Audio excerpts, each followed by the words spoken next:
গল্পকথন B Kallol চ্যানেলে আপনারা শুনছেন হুমায়ুন আহমেদের লেখা রুমালি। আজ অষ্টম পর্ব। মার শরীর খুবই খারাপ করেছে।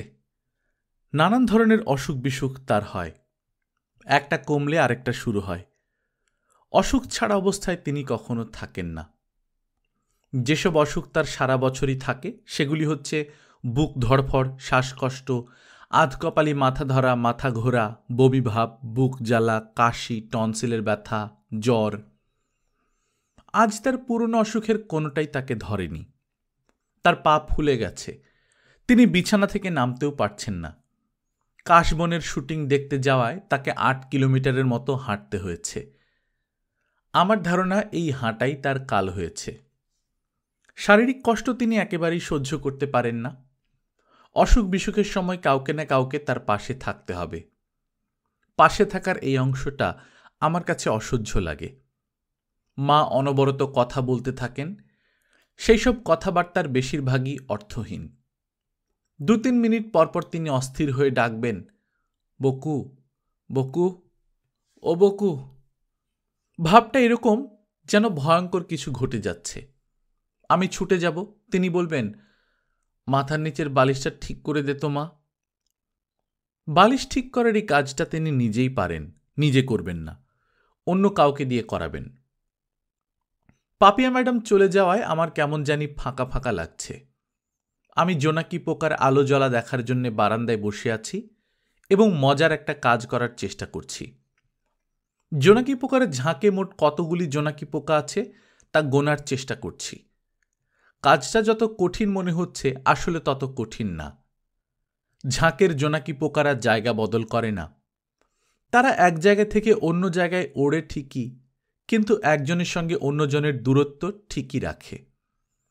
আরেকটা ব্যাপার লক্ষ্য করলাম, আলো জ্বলা নেভা এক এক জোনাকির এক এক সময়ে হলেও যখন তারা স্থির হয়ে থাকে তখন আলো জ্বলা নেভার মধ্যে এক ধরনের শৃঙ্খলা চলে আসে। সবাই একসঙ্গে আলো জ্বালে, একসঙ্গে নেভায়। বকু, বকু। আমি বিরক্ত মুখে উঠে গেলাম। জোনাকি গোনা হল না। মা নিতান্ত অকারণে ডাকছেন। তার মহা উদ্বিগ্ন গলার স্বরই বলে দিচ্ছে অকারণ ডাকাডাকি। বকু মা, দেখ তো আমার পায়ে পানি এসেছে কিনা। পানি আসা বুঝব কি করে? পায়ে আঙুল দিয়ে শক্ত করে চাপ দে, দেখবি গর্ত হয়ে যাবে। আঙুল সরিয়ে দে। গর্ত যদি সঙ্গে সঙ্গে বন্ধ হয়ে যায় তাহলে পানি আসেনি, আর যদি সময় বেশি নেয় তাহলে পানি এসেছে। আমি টিপাটিপি করে বললাম, পানি আসেনি মা, মনে হয় বরফ এসেছে, গর্তই করতে পারছি না। মা কঠিন চোখে তাকিয়ে আছেন। কন্যার রসিকতা তার ভালো লাগছে না। আমি বললাম, মা যাই, আমি জরুরি একটা কাজ করছি। জরুরি কাজটা কি? জোনাকি পোকা গুনছি। এটা তো জরুরি কাজ। হ্যাঁ। অসুস্থ মায়ের কাছে বসে ভালো মন্দ দু একটা কথা বলা জরুরি না? আচ্ছা যাও, বসলাম। তুমি ভালো মন্দ কথা বলো, আমি শুনি। পাপিয়া চলে গেছে? হ্যাঁ। যাবার আগে দেখলাম তোর সঙ্গে গুজগুজ করে কী সব বলছে। কি বলছিল? গোপনে একটা কথা বলে গেছেন মা, তোমার না জানলেও চলবে। যন্ত্রণা করিস না, কি বলেছে বল। ম্যাডাম বললেন, বকুল ডিয়ার, আমি আমার কৃষ্ণকে তোমার হাতে আপাতত দিয়ে গেলাম। তুমি তাকে দেখে শুনে রাখবে, সঙ্গ দেবে। আমি তোর মা না? আমার সঙ্গে অশ্লীল কথা বলতে তোর মুখে আটকায় না? অশ্লীল কথা তো কিছু নয় মা। তাছাড়া তোমার কাছে অশ্লীল লাগলেও কিছু করার নেই। পাপিয়া ম্যাডাম আমাকে যাই বলেছেন আমি তাই তোমাকে বললাম। তুমি যদি শুনতে না চাইতে তাহলে তার অশ্লীল কথাগুলো তোমাকে শুনতে হতো না। পাপিয়া এরকম কোনো কথাই বলেনি। সে জিজ্ঞেস করছিল তোর জন্য গল্পের বই আনবে কিনা। তাহলে তো তুমি জানোই কি জিজ্ঞেস করেছিল, তারপরে জানতে চাচ্ছ কেন? খুব দোষ করেছি, এখন কি করতে হবে? পায়ে ধরতে হবে? মা রাগের দুঃখে কেঁদে ফেললেন। কাজে হাসি মুখে আমি বসলাম তার পাশে। এখন মার সঙ্গে কিছুক্ষণ গল্প করা যায়, আদুরে ভঙ্গি করা যায়, তার গায়ে মুখে নাক ঘষা যায়, আমি আদুরে গলায় বললাম, কেমন আছো মা? যা, ঢং করিস না।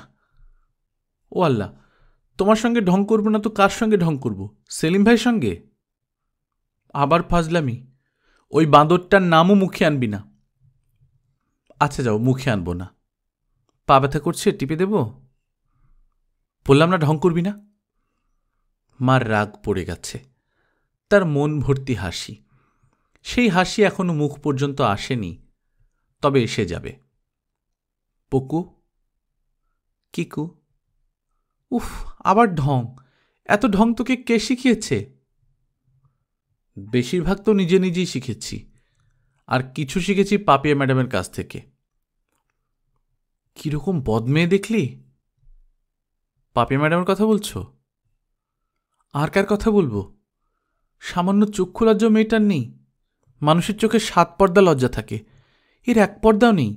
তার মেয়ের কি না কি হয়েছে সব ফেলে ফুলে চলে গেছে। নিজের মেয়ের বিপদে ছুটে যাবে না? তুমি ছুটে যেতে না? এতদিন পর নিজের মেয়ে বলছে কেন? শুরুতে পত্রিকায় কত ইন্টারভিউয়ে আমার মেয়ে না, পালক কন্যা, তখন সে ভয়ে অস্থির। লোকজন যদি জানে মেয়ে হয়ে গেছে, তখন নায়িকার ইমেজ নষ্ট হবে, লোকজন সিনেমা হলে গিয়ে ছবি দেখবে না।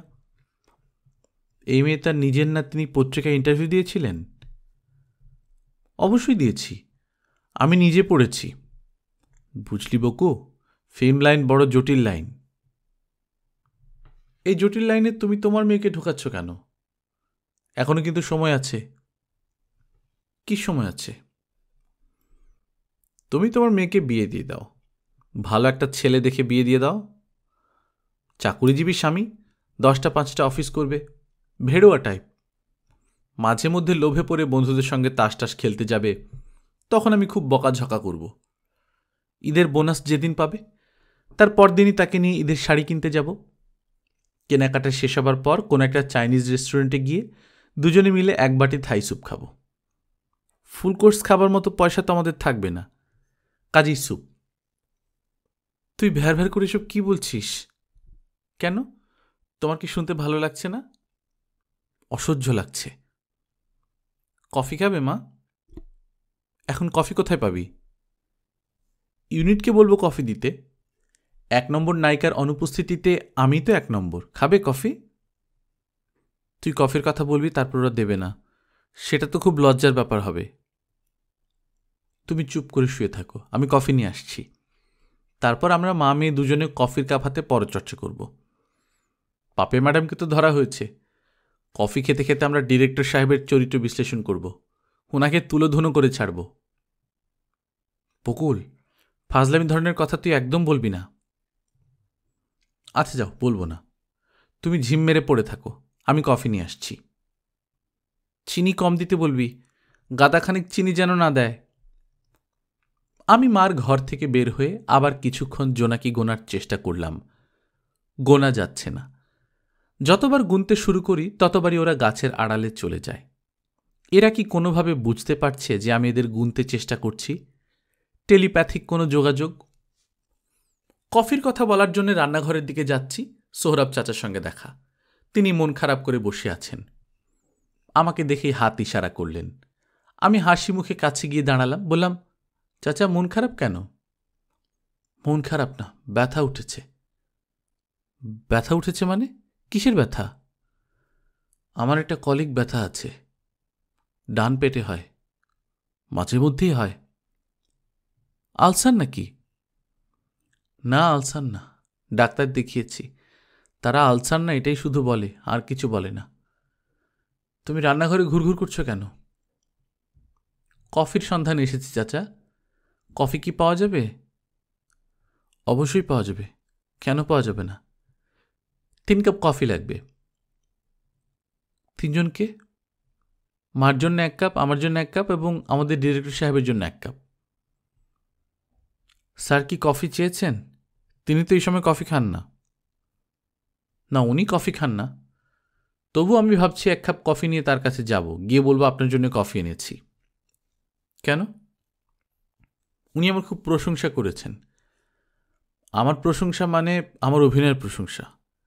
যখন প্রশংসা করছিলেন তখন লজ্জায় কথা বলতে পারিনি, এখন লজ্জা একটু কমেছে। এখন ঠিক করেছি কফির কাপটা ওনার হাতে দিয়ে বলবো থ্যাংক ইউ। তার কোনো দরকার নেই, স্যারের সঙ্গে আমার যখন দেখা হবে তখন আমি বলে দেব। কি বলে দেবেন? বলবো যে মিস রুমালি আপনার প্রশংসায় খুব খুশি হয়েছে। আমি কতটা খুশি হয়েছি সেটা তো আপনি বলতে পারবেন না, কাজেই কফির কাপ আমাকেই নিয়ে যেতে হবে। তবে আপনি যদি মনে করেন ওনার কাছে একা একা যাওয়া বিপজ্জনক, তাহলে ভিন্ন কথা। বিপজ্জনক হবে কেন? আমারও তো সেটাই কথা। তবে ওনার কাছে কফি নিয়ে যাচ্ছি শুনে আপনি যেভাবে চমকে উঠলেন, সেখান থেকে ধারণা হলো হয়তো ওনার কাছে যাওয়া বিপজ্জনক। উনি হয়তো বা ঘাতক ট্রাক। আমার মতো মেয়েদের 100 হাত দূরে থাকা দরকার। সোহরাব চাচা শুকনো মুখে বললেন, তুমি অপেক্ষা করো, কফি বানানো হোক, তুমি নিয়ে যাবে। Thank you. তোমার মার শরীরের অবস্থা কি? অবস্থা বেশি ভালো না। মানুষের আঙুল ফুলে কলা গাছ হয়, মার পা ফুলে বটগাছ হয়ে গেছে। যাও, মার কাছে গিয়ে বসো, কফি তৈরি হলে তোমাকে খবর দেব। আমি মার কাছে বসবো না, উঠানে হাঁটাহাঁটি করব। আপনি মার কফি তার কাছে পাঠিয়ে দেবেন। আমি উঠোনে নেমে এলাম, জোনাকি পোকার ঝাঁকের দিকে এগুচ্ছি। হাতে একটা টর্চ লাইট থাকলে হতো, ওদের গায়ে আলো ফেলে দেখতাম ওরা কি করে।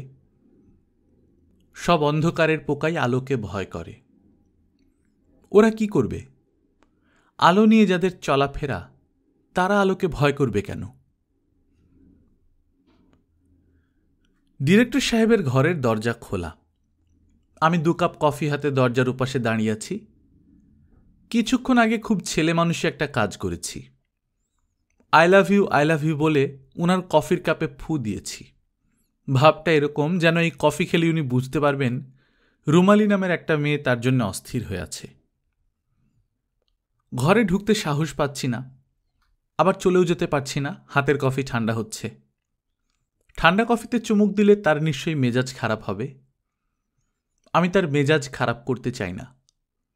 ঘরের ভেতর ইংরেজি গান হচ্ছে, সুরটা সুন্দর, কথাগুলি পরিষ্কার। এই গান তার ঘরে আগেও বাজতে শুনেছি, নিশ্চয়ই তার প্রিয় গান। গানটা গলায় তুলে নিতে পারলে ভালো হয়। তার আশেপাশে যখন থাকব তখন অন্যমনস্ক ভঙ্গিতে 2 লাইন গেয়ে ফেলব। তিনি চমকে বলবেন, আরে তুমি এই গান কোথায় শিখলে? আমি জবাব দেব না, মুখ টিপে হাসব।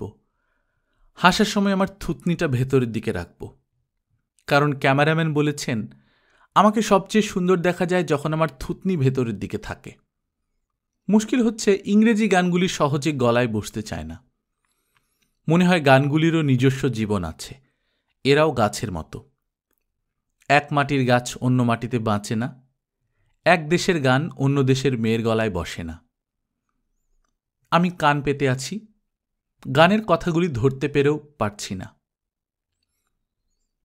Down the way where the nights are gay and sun shines daily on a mountain top, I took a trip on a sailing ship, and when I reached Jamaica, I made a stop. But I'm sad to say I'm on my way, won't be back for many a day. আমি দরজা ঠেলে ভেতরে গিয়ে দাঁড়ালাম। তিনি চেয়ারে বসে, তার হাতে কি একটা বই। মনে হচ্ছে বইটা খুব মন দিয়ে পড়ছিলেন।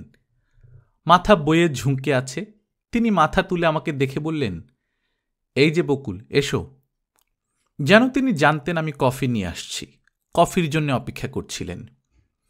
আমি জানি তিনি খুব স্বাভাবিক ভঙ্গিতে আমার হাত থেকে কফি নেবেন, ঠান্ডা কফিতে চুমুক দিয়ে তৃপ্তির স্বরে বলবেন, এক্সেলেন্ট কফি। মানুষটা সবসময় স্বাভাবিক, এইটাই তার বিশেষত্ব। কিংবা কে জানে, এটা হয়তো কোনো বিশেষত্ব না। আমি মানুষটার উপর বিশেষত্ব আরোপ করতে চাইছি বলে এরকম ভাবছি। তিনি হাত থেকে কফির কাপ নিয়ে বললেন, দেখেই মনে হচ্ছে কফিটা চমৎকার। তিনি আগ্রহের সঙ্গে চুমুক দিলেন এবং তৃপ্তির স্বরে বললেন, এক্সেলেন্ট। আমি সঙ্গে সঙ্গে কফির কাপে চুমুক দিলাম। মোটেই এক্সেলেন্ট কিছু না, ঠান্ডা তিতকুটে একটা বস্তু। তোমার খবর কি? জি, খবর ভালো। তিনি হাত বাড়িয়ে ক্যাসেট প্লেয়ার বন্ধ করতে করতে বললেন, আমার মেজাজ যে কীরকম খারাপ সেটা কি বোঝা যাচ্ছে? জি না। খুবই খারাপ। শুটিং পুরোপুরি বন্ধ করে বসে আছি। আবার কবে শুরু হবে সেটাও বুঝতে পারছি না। ফরহাদ আমাকে একটা চিঠি লিখে গেছে। সেই চিঠি পড়লে যে কোনো স্বাভাবিক মানুষের ব্রেন ডিফেক্ট হওয়ার কথা। আপনার হচ্ছে না? মানুষ হিসেবে আমি বোধহয় খুব স্বাভাবিক না। ফরহাদের চিঠি একবার পড়েছি, পড়ে ফাইলে রেখে দিয়েছি। আমার চিঠিটা খুব পড়তে ইচ্ছে করছে। পড়তে চাইলেই তিনি আমাকে পড়তে দেবেন কিনা বুঝতে পারছি না। মানুষটাকে আমি এখনও তত ভালোভাবে জানি না। আমি কেন তার ঘরে এসেছি তিনি কি তা জানেন? আমার অস্থিরতা কি তিনি বুঝতে পারছেন? তাকে কিছুই জানতে দেয়া যাবে না। কাজে আমাকে যা করতে হবে তা হচ্ছে অতি দ্রুত কোনো একটা অজুহাত বের করতে হবে। তার ঘরে আসার পেছনে বিশ্বাসযোগ্য কোনো অজুহাত। কিচ্ছু মাথায় আসছে না। সবচেয়ে বড় সমস্যা হবে যদি তিনি নিজে থেকে জিজ্ঞেস করে ফেলেন, আমার কাছে কেন এসেছ? এটা জিজ্ঞেস করা মানেই হলো তার মনে খটকা লেগেছে। আর তখন যদি আমি কোনো জবাব দিতে না পারি, সেই খটকা আরও বাড়বে। বকুল, জি, আমার কাছে কোনো কাজে এসেছ না এমনি গল্প করতে এসেছ? আমি মাথা নিচু করে বললাম, আমাকে মা পাঠিয়েছে। ও আচ্ছা। মার ধারণা কফি নিয়ে আপনার কাছে যদি আমি আসি আপনি খুব খুশি হবেন। আপনি খুশি হলে আমার জন্য সুবিধা হবে। আপনার পরের ছবিতেও হয়তো আমি সুযোগ পাব। সুযোগ সুবিধার ব্যাপারগুলি মা খুব ভালো বোঝেন। তিনি হাসছেন। যাক, আমার কথাটা তাহলে তার বিশ্বাস হয়েছে। অবশ্যই আমি যা বলার বিশ্বাসযোগ্যভাবেই বলেছি। মাকে কি তুমি অপছন্দ করো? না, উনাকে আমি খুবই পছন্দ করি। উনার কিছু কিছু বোকামি আমার কাছে অসহ্য লাগে। কিছু কিছু বোকামি তো সবার মধ্যেই থাকবে। 100% বুদ্ধিমান বলে কিছু নেই। সব বুদ্ধিতেই খাদ মেশানো থাকে। কারো হচ্ছে 18 ক্যারেট বুদ্ধি, কারো 22 ক্যারেট। আমি যে বসে আছি আপনার কি বিরক্তি লাগছে? না, বিরক্তি লাগবে কেন? লাগলেও কিছু করার নেই। মা বলে দিয়েছে আপনার সঙ্গে কিছুক্ষণ গল্প করতে। তুমি গল্প করো, শুনি। আমি গল্প করতে পারি না। আপনি গল্প করুন, আমি শুনি। আপনার গল্প করতে ইচ্ছা না করলে গল্প করতে হবে না। আপনি আপনার কাজ করুন, বই পড়ুন। আমি কিছুক্ষণ বসে থেকে চলে যাব। মাকে গিয়ে বলবো, মা অনেক গল্প করেছি, ওনাকে গানও শুনিয়েছি। গান শুনিয়ে উনি খুব খুশি হয়েছেন। তুমি গান জানো? জি, জানি। তাহলে শোনাও একটা গান। জি না, আমি গান শোনাবো না। আমি মোটামুটি ধরনের গান জানি। যে আমার গান শোনে সে খুশিও হয় না, বিরক্ত হয় না। কাজে আমার শোনাতে ইচ্ছা করে না। ও, তাহলে থাক। তিনি একটা সিগারেট ধরালেন। আমার মিথ্যা বলার ক্ষমতা দেখে বিস্ময়ে অভিভূত হলাম। একবার মিথ্যা কথা বলা শুরু করলে সত্যি বলা খুব কঠিন হয়ে দাঁড়ায়। আমার বেলায় তাই হচ্ছে। আমি একের পর এক মিথ্যা বলে যাচ্ছি। আমার গান প্রসঙ্গে যা আমি বললাম তা পুরোপুরি মিথ্যা। গান আমি ভালো জানি। শুধু ভালো নয়, খুব ভালো। আমি জানি আমার গান শুনলেই তিনি বিস্ময়ে অভিভূত হবেন। গানকে আমি অস্ত্র হিসেবে ব্যবহার করতে চাই না। বকুল, জি? চুপ করে আছো কেন? কথা বলো। কথা খুঁজে পাচ্ছি না। পাপিয়া, পাপিয়ার সঙ্গে তোমার কেমন পরিচয়? মোটামুটি পরিচয়। উনি আমাকে পছন্দ করেন কি না আমি ঠিক বুঝতে পারি না। তুমি পছন্দ করো? না। তুমি কেন পছন্দ করো না? আমি জানি না, হিংসার কারণে হতে পারে। তাকে হিংসা করো? হুম। কেন? তিনি এত সুন্দর এই জন্যই বোধ হয়। তাকে দেখলে আমার মোমবাতির কথা মনে হয়। মোমবাতি কেন? মোমবাতির মতো ধবধবে সাদা শরীর, মুখটা জ্বলজ্বল করছে, ঠিক যেন মোমবাতির শিখা। মোমবাতির শিখা যত জ্বলে ততই কিন্তু ক্ষয়ে যেতে থাকে, সেটা জানো? জানি, কিন্তু মানুষ তো আসলে মোমবাতি না, সে কারণে মানুষ ক্ষয় হয় না। ভালো বলেছ তো। আপনি ওনাকে খুব পছন্দ করেন? হুম। কেন, সুন্দর বলে? সে যত না সুন্দর, তার মন কিন্তু তার চেয়ে অনেক সুন্দর। যেমন ধরো, তার মেয়েটা ব্যথা পেয়েছে, এই খবর শুনেই সে ছুটে চলে গেছে। মেয়েটা কিন্তু তার নিজের না। নিজের না? না, নিজের না। সে রফিক নামের একটা ছেলেকে বিয়ে করে। রফিক তখন মেরিল্যান্ডের একটা কোম্পানিতে কাজ করে, ছুটি কাটাতে দেশে এসেছিল। একটা পার্টিতে পরিচয় থেকে অতি দ্রুত বিয়ে। বিয়ের পর জানা গেল রফিক আমেরিকায় একটা ব্ল্যাক মেয়েকে বিয়ে করেছিল। তাদের একটি বাচ্চাও আছে। সেই বিয়ে টেকেনি, ডিভোর্স হয়ে গেছে। বাচ্চা মেয়েটিকে মা নেয়নি, বাবাও নিচ্ছে না। মেয়েটি দারুণ কষ্টে তার গ্র্যান্ডমার সংসারে আছে। মেয়েটিকে তখন পাপিয়া নিজের কাছে নিয়ে এলো। রফিকের সঙ্গেও তার বিয়ে টিকল না। রফিক তৃতীয় আরেকজনকে বিয়ে করল। মেয়েটি রয়ে গেল পাপিয়ার কাছে।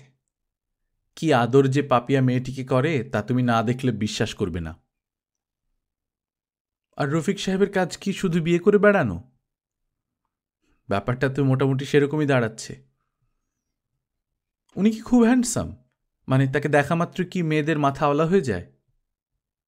রফিক মোটেই হ্যান্ডসাম না। কাঠখোট্টা ধরনের চেহারা, তবে তার সঙ্গে কিছুক্ষণ কথা বললে মেয়েদের মনে একটা ঘোর অবশ্যই তৈরি হয়। কেন? আমি জানি না কেন, মেয়েরা বলতে পারে। আপনার জানতে ইচ্ছে করে না? না, আমার জানতে ইচ্ছা করে না। আমি এখন উঠি? আচ্ছা, যাও। আশা করি তোমার মা মোটামুটি খুশি হবে যে বেশ কিছুক্ষণ কথা হয়েছে। আমি উঠে দাঁড়ালাম এবং কোনোরকম দ্বিধা ছাড়াই বললাম, আমি আপনার সঙ্গে সামান্য মিথ্যা কথা বলেছি, দয়া করে কিছু মনে করবেন না। তিনি বিস্মিত হয়ে বললেন, কি মিথ্যা কথা? মা আমাকে আপনার কাছে পাঠাননি, আমি নিজে এসেছি। আমার খুব একা একা লাগছিল, মন খারাপ লাগছিল। আমার মনে হচ্ছিল আপনার সঙ্গে কথা বললে মন খারাপ ভাব কমবে। কমেছে? জি না, কমেনি। তাহলে বসো আরো কিছুক্ষণ। না। আমি উঠে চলে এলাম। দরজার ওপাশে এসে থমকে দাঁড়ালাম। আমার ধারণা ছিল আমার কাণ্ড কারখানায় উনি মোটামুটি স্তম্ভিত হয়ে যাবেন। দেখা গেল আমার ধারণা ঠিক না। আমি ঘর থেকে বেরোবার সঙ্গে তার ঘরের ক্যাসেট প্লেয়ার চলতে শুরু করল। দরজার ভেতর দিয়ে এক পলকের জন্য তাকালাম। তিনি গভীর মনোযোগে বই পড়ছেন। কি এমন বই? ওনার সঙ্গে যখন কথা বলছিলাম তখন বইটার নাম আমি পড়েছি। বইটার নাম সুলা। লেখকের নাম টনি মরিসন। বইটা ছিঁড়ে কুটি কুটি করে ফেললে আমার ভালো লাগতো। একটা কাজ করলে কেমন হয়? আমি দরজার পাশে দাঁড়িয়ে থাকি, উনি একসময় কিছুক্ষণের জন্য বই রেখে বাথরুমে যাবেন বা অন্য কোথাও যাবেন। এই ফাঁকে আমি বই ছিঁড়ে কুচি কুচি করে চলে আসব। উনি ফিরে এসে হতভম্ব গলায় বলবেন, এ কি? আমার পক্ষে তা করা সম্ভব নয়। আমরা এমন এক জগতে বাস করি যে জগতে যেই কাজটা খুব করতে ইচ্ছে করে সেই কাজটা কখনো করা যায় না। অনন্ত নক্ষত্র বীথিতে এমন কোনো গ্রহ কি আছে যে গ্রহের মানুষেরা যা করতে চায় তাই করতে পারে? আমি আবার উঠোনে চলে গেলাম। জোনাকি গোনা যাক। মার কি অবস্থা কে জানে। তিনি নিশ্চয়ই অস্থির হয়ে পড়েছেন। আমার অতি আদরের ঝিনুক মা, যিনি তার ডানা খুলে রেখেছেন, আমি শুরুত করে তার ভেতরে ঢুকে যাব, ডানা যাবে বন্ধ হয়ে। আমি পরম নিশ্চিন্তে গুটিসুটি মেরে ঘুমিয়ে পড়ব। জগতের কোনো সমস্যাই আমাকে স্পর্শ করতে পারবে না। আশ্চর্য, একটাও জোনাকি পোকা নেই। বৃষ্টি হয়নি, কিন্তু মাটির ভেতর থেকে ভেজা গন্ধ আসছে। এই গন্ধে শরীর ঝিমঝিম করে।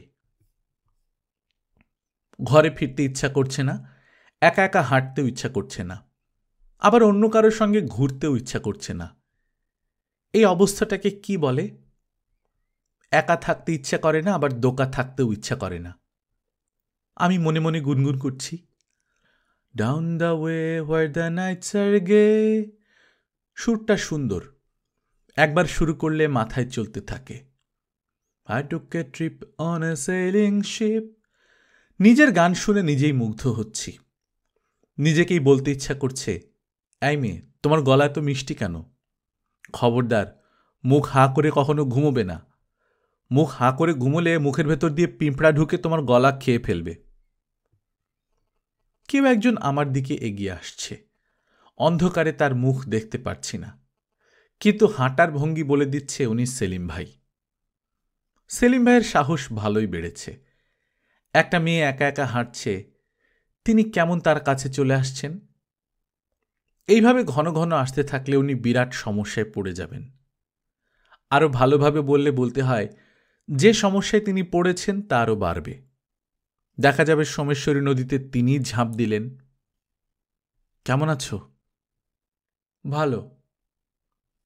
এখানে হাঁটাহাঁটি করা ঠিক না, ঘরে এসো। হাঁটাহাঁটি করা ঠিক না কেন? ভূত আছে? ভূত না, সাপ আছে। পাহাড়ি জায়গায় সাপ খুব ভয়ঙ্কর হয়। ঘরে যেতে ইচ্ছে করছে না। আপনি কেমন আছেন সেলিম ভাই? ভালো। আপনার অভিনয় তো শুনেছি খুব সুন্দর হচ্ছে। সুন্দর টুন্দর কিছু না, স্যার যা করতে বলেছেন তাই করছি। যা করতে বলছেন তা করতে পারছেন, এটাই তো অভিনয়। আমার কারণে ফরহাদ সাহেবের সঙ্গে স্যারের ঝামেলা হলো, এই জন্যও খারাপ লাগছে। খারাপ লাগার কিছু নেই। গণ্ডগোল হবার কথা ছিল, হয়েছে। সবই কপালের লিখন। কপালের লেখা বদলানো যায় না, মাওলানা সাহেব বলেছেন। মাওলানা মেরাজ মাস্টার। তার সঙ্গে মনে হয় তোমার খুব খাতির? আমার সঙ্গে সবারই খুব খাতির। মাওলানা সাহেবের সঙ্গে আমার খাতিরটা খুব কাজে লাগছে।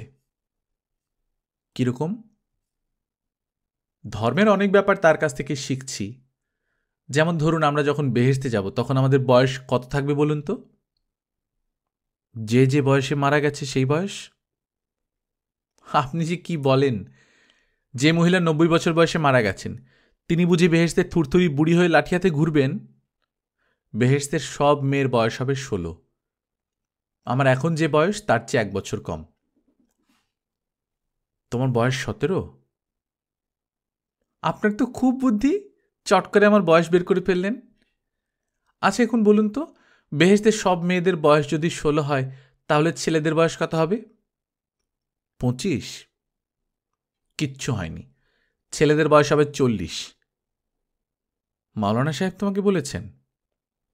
হ্যাঁ। তার কথা কি আপনার বিশ্বাস হচ্ছে না? বিশ্বাস হবে না কেন? উনি তো না জেনে বলছেন না, জেনে শুনেই বলেছেন। আচ্ছা সেলিম ভাই, ইংরেজি গান আপনার কেমন লাগে? ইংরেজি গান তো বেশি শুনি না। বেশি শোনেন না? আ, বেশি মানে কি একেবারেই শুনি না। হিন্দি পছন্দ করেন? হ্যাঁ করি। হিন্দিতে সুন্দর সুন্দর গান আছে। সুন্দর সুন্দর গান সব ভাষাতেই আছে। আচ্ছা শুনুন, আমি আপনাকে এখন একটা ইংরেজি গান শোনাবো। আপনি শুনে বলবেন কেমন লাগলো, ঠিক আছে? তুমি ইংরেজি গান জানো? শুনলেই বুঝবেন জানি কি না। গানের কথাগুলো আগে শুনে নিন, তাহলে বেশ ভালো লাগবে। ব্যাপারটা হচ্ছে কি, একজন যুবক, না না যুবক না, মধ্যবয়স্ক মানুষ, ধরুন 40 বছর বয়স। সে জাহাজে করে একটা দূর দেশে রওনা হয়েছে, কিন্তু তার মন পড়ে রয়েছে নিজের ছোট্ট শহরে। সে তার খুব আদরের একজনকে ফেলে এসেছে কিংস্টন শহরে। I left a little girl in Kingston town. আমি গাইতে শুরু করেছি। জায়গাটা অন্ধকার, আকাশে প্রচুর মেঘ জমেছে বলে নক্ষত্রের আলো নেই। সেলিম ভাইয়ের মুখ দেখা যাচ্ছে না, কিন্তু আমি বুঝতে পারছি তিনি হতভম্ব হয়ে গেছেন। সম্ভাবনা খুব বেশি যে তিনি তার জীবনের স্মরণীয় ঘটনার মধ্যে আজকের রাতের এই ঘটনাকে স্থান দেবেন। আর দেওয়াই তো উচিত। অন্ধকার রাত, তার পাশাপাশি 17 বছরের একজন তরুণী হাঁটছে। তরুণীর চুলের গন্ধ তার নাকে এসে লাগছে। তরুণী গান করছে কিন্নর কণ্ঠে। আমি গান শেষ করলাম। সেলিম ভাই গান প্রসঙ্গে কোনো কথা না বলে প্রায় অস্পষ্ট স্বরে বললেন, ঘরে চলো, ফোঁটা ফোঁটা বৃষ্টি পড়ছে। আমি বললাম, পড়ুক, আপনি বরং ঘরে চলে যান। আমি একা একা বৃষ্টিতে ভিজব। সেলিম ভাই আগের চেয়েও ক্ষীণ কণ্ঠে বললেন, তুমি কি এই গানটা আরেকবার গাইবে? আমি বললাম, না। বৃষ্টি বেশ ভালোই নেমেছে। কিছুক্ষণ থাকলে ভিজে চুপসে যেতে হবে। মা খুব রাগ করবেন। আমি ঘরের দিকে রওনা হলাম। সেলিম ভাই কিন্তু উঠোনেই রইলেন। কে জানে, তিনি হয়তো একা একা বৃষ্টিতে ভিজে দেখবেন ব্যাপারটা কি। মাকে একগাদা কৈফিয়ত দিতে হবে। কি বলবো ঠিক করা আছে। যা বলবো সব সত্যি বলবো, কিন্তু সেই সত্যের মাঝখানে ধুলির কণার মতো একদানা মিথ্যা থাকবে। সত্য দিয়ে সেই মিথ্যা ঢাকা বলে মিথ্যাটা কারোর চোখে পড়বে না। মা জানতে চাইবেন, কোথায় ছিল এতক্ষণ? বলবো, সেলিম ভাইয়ের সঙ্গে। তার সঙ্গে কি? আমি ছোট্ট নিঃশ্বাস ফেলে বলবো, তাকে আমি গান শোনাচ্ছিলাম মা। উনি খুব গান পাগল মানুষ। উনি তো আগেই খানিকটা পাগল ছিলেন। গান শুনিয়ে আমি তাকে আরও পাগল করে দিয়েছি। জানলা দিয়ে তাকিয়ে দেখো, একা একা বৃষ্টিতে ভিজছে। পাহাড়ি অঞ্চলের বৃষ্টিটা কি দীর্ঘস্থায়ী হয় না। ঝুপঝুপ বৃষ্টি এই নেই। পাহাড়ি বৃষ্টির নাকি এটাই ধরন। অথচ কাল সারা রাতে বৃষ্টি হয়েছে। যতবার ঘুম ভেঙেছে ততবারই শুনেছি বৃষ্টির শব্দ। পাকা দালানে বৃষ্টি বোঝা যায় না, এখানে বেশ বোঝা যাচ্ছে। বৃষ্টির সঙ্গে বাতাসও হচ্ছে। পায়ের কাছের জানালা খোলা, খোলা জানালায় বৃষ্টির ছাঁট আসছে। মাঝে মাঝে মনে হচ্ছিল ছোটখাটো ঝড়ের মতো হচ্ছে। গাছের পাতায় শোঁ গর্জন।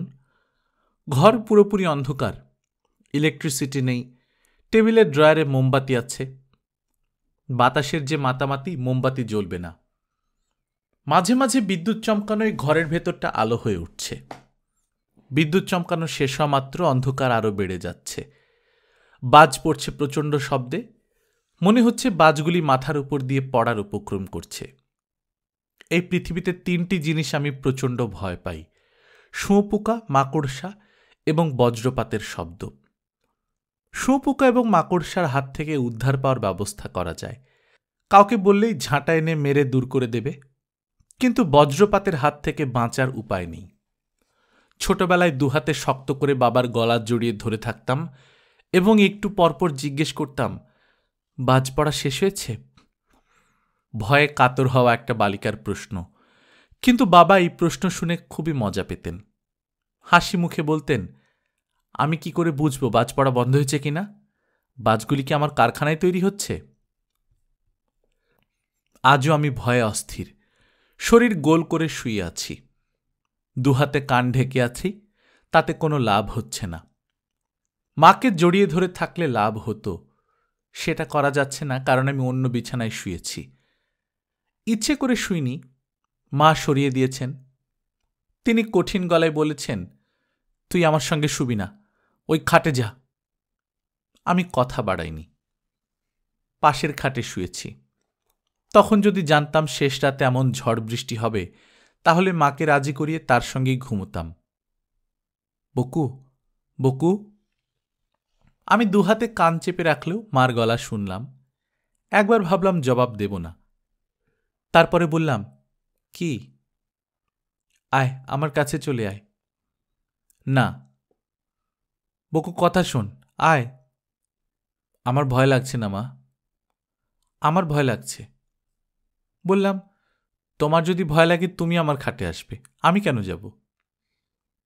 মা প্রায় সঙ্গে সঙ্গে বালিশ এবং তার বিখ্যাত ভালোবাসা কম্বল নিয়ে চলে এলেন। এমনভাবে লাফিয়ে খাটে উঠলেন, মনে হলো সত্যি ভয় পাচ্ছেন। বকু, খুব ভয় পেয়েছি। আমি অবাক হয়ে লক্ষ্য করলাম মা সত্যিই ভয় পাচ্ছেন। তার হাত পা কাঁপছে, বড় বড় নিঃশ্বাস ফেলছেন। ছোট বাচ্চারা আতঙ্কে অস্থির হয়ে যা করে তিনি তাই করছেন। গুটিসুটি মেরে একেবারে ছোট হয়ে গেছেন। কি হয়েছে মা? ভয় পেয়েছি। ঝড় দেখে ভয় পেয়েছ? না, অন্য কিছু দেখেছি। অন্য কিছুটা কি? সকালে বলবো।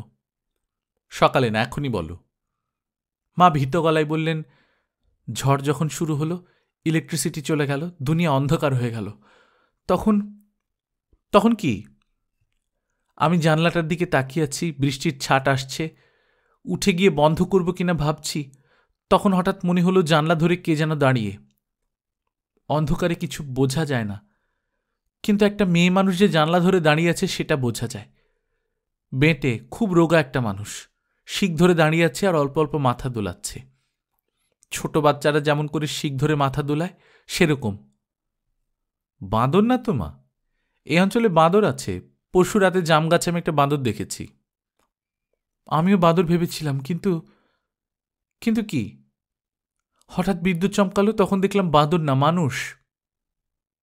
মানুষ কিভাবে হবে মা? দোতলার জানালার নিচে দাঁড়াবার জায়গা নেই।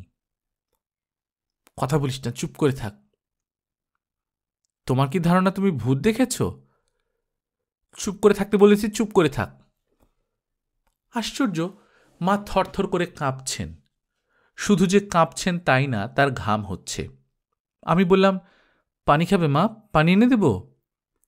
না। ভূতটা কেমন ছিল বলো তো? মা বড় বড় শ্বাস নিচ্ছেন।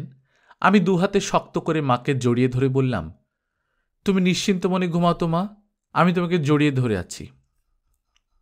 আমি তাকে জড়িয়ে ধরে থাকলাম। কখন ঘুমিয়ে পড়েছি নিজেই জানি না। ঘুম ভেঙে দেখি ঘর ভর্তি আলো, ঝলমল করছে। রোদ উঠে এসেছে বিছানায়। মা বিছানায় নেই।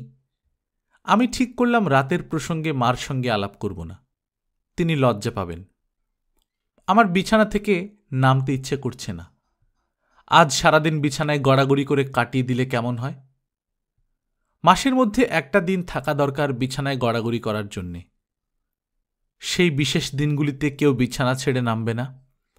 বাচ্চারা বিছানায় হুটোপুটি খাবে, বড়রা শুয়ে শুয়ে খবরের কাগজ পড়বে কিংবা গল্প বই পড়বে। মিস রুমাল? সোহরাব চাচা টিপট হাতে ঘরে ঢুকলেন। হাসি মুখে বললেন, তোমার মা কই? আমি বললাম, জানি না চাচা, আমার এইমাত্র ঘুম ভেঙেছে। কাল রাতে ঝড় কেমন দেখলে? খুব ভালো। বিরাট ঝড় হয়েছে। গাছপালা, কাঁচা বাড়িঘর ভেঙে একাকার হয়েছে। সোমেশ্বরী নদীতে বান ডেকেছে। বাহ, কি ইন্টারেস্টিং। স্যার সোমেশ্বরী নদীর বান দেখতে যাবেন, তুমি যাবে কিনা জানতে চেয়েছেন। অবশ্যই যাব। তাহলে চা খেয়ে তৈরি হয়ে নাও। নাস্তা খাবো না? নাস্তা নদীর পাড়ে খাওয়া হবে। সোহরাব চাচা চায়ের পট টেবিলে নামিয়ে রাখলেন। আমি বললাম, আপনি নিজে সবসময় চা নিয়ে আসেন, আমার খুবই লজ্জা লাগে চাচা। লজ্জার কিছু নাই মা, হাত মুখ ধুয়ে চা খাও। খালি পেটে খেও না, টোস্ট বিস্কিট আছে। থ্যাংক ইউ চাচা, thank you very much. Sohrab চাচা চলে গেছেন। আমি খাটে পা ঝুলিয়ে বসে চা খাচ্ছি। আমার কাছে মনে হচ্ছে কি অসাধারণ একটা দিনই না আজ শুরু হতে যাচ্ছে। সোমেশ্বরী নদীতে বান ডেকেছে। আমি আর তিনি নদীর বান দেখতে যাচ্ছি। খুব সুন্দর একটা শাড়ি পরতে ইচ্ছা করছে। আমার কোনো শাড়ি নেই। মা আমাকে শাড়ি কিনে দেন না। তার ধারণা শাড়ি পরলে আমাকে বড় বড় লাগবে, চারদিক থেকে বিয়ের প্রস্তাব আসতে থাকবে, গুন্ডা ছেলেরা পেছনে লাগবে। সেই গুন্ডাদের কেউ খালি হাতে ঘুরবে না, ওদের হাতে থাকবে বোতল ভর্তি অ্যাসিড। প্রেম করতে রাজি না হলেই বোতল ছুঁড়ে মারবে। শাড়ি পরলে মার শাড়ি পরতে হবে, বৃষ্টি জবরজং সব শাড়ি, কড়া রং, উদ্ভট ডিজাইনের ছাপ। মার সবচেয়ে প্রিয় শাড়ির একটায় বাঘ ভালুক সিংহের ছবি। শাড়ির নাম কাহিনী কাতান। শাড়ির গায়ে বাচ্চাদের রূপকথা। কোনো সুস্থ মাথার মহিলার এই শাড়ি পরার কথা না। মা পরবেন, বিশেষ বিশেষ অনুষ্ঠানে পরবেন। সম্ভবত এই শাড়ির সঙ্গে তার কিছু সুখস্মৃতি আছে। হয়তো কোনো একদিন বাবা বলেছিলেন, নিশ্চয়ই ঠাট্টা করে কিংবা মাকে খুশি করার জন্যে, আরে বাঘ ভাল্লুক মার্কা শাড়িতে তোমাকে তো দারুণ লাগছে। মাকে ভজিয়ে ভাজিয়ে সিম্পল কোনো শাড়ি বের করার জন্যে মার খোঁজে নিচে নেমে মন খারাপ হয়ে গেল। ইউনিটের সবাই সোমেশ্বরী নদীর বান দেখার জন্য যাচ্ছে। আজকে নাকি সবাই নদীর পাড়ে বসে নাস্তা করবে। আমি বললাম, আমার শরীর ভালো লাগছে না মা, আমি যাব না। মা বিস্মিত হয়ে বললেন, তুই যাবি না মানে? সবাই যাচ্ছে, তুই যাবি না কেন? আমার শরীর ভালো না, সেই জন্য যাব না। অবশ্যই তুই যাবি, তোকে একা রেখে আমি যাব? তোর কি মাথাটা খারাপ হয়েছে নাকি? যা কাপড় বদলে আয়। কাপড় বদলাবো না, যে কাপড়ে আছি সেই কাপড়েই যাব। রাতের বাসি কাপড়ে যাবি? এমন এক চড় লাগাবো না। লাগাও। আমি মুখ গোঁজ করে বসে আছি, কিছুই আমার মনে ধরছে না। একা একা শুয়ে থাকতে পারলে ভালো হতো। সবাই রেস্ট হাউস ছেড়ে চলে যাবে, আমি থাকবো একা। এর আনন্দ আলাদা। বকুলের কি হয়েছে? মুখ অন্ধকার কেন? ডিরেক্টর সাহেব কখন এসে আমার সামনে দাঁড়িয়েছেন বুঝতে পারিনি। আমি চট করে উঠে দাঁড়ালাম, বিনীত ভঙ্গিতে হাসলাম। আশ্চর্য কাণ্ড, আমি দাঁড়িয়ে থাকতে পারছি না, আমার পা কাঁপছে। গল্পকথন বাই কল্লোল চ্যানেলে আপনারা শুনছেন হুমায়ুন আহমেদের লেখা রুমালি। আজ ৮ম পর্ব। আমরা নিয়মিত গল্প পাঠ করে শোনাচ্ছি। আপনারা যারা প্রথমবার মতো শুনছেন কাইন্ডলি সাবস্ক্রাইব করে নেবেন। গল্প পাঠ ভালো লাগলে বন্ধুদের সঙ্গে শেয়ার করবেন। নিজে ভালো থাকবেন, আশপাশের লোকজনকে ভালো রাখবেন। টাটা।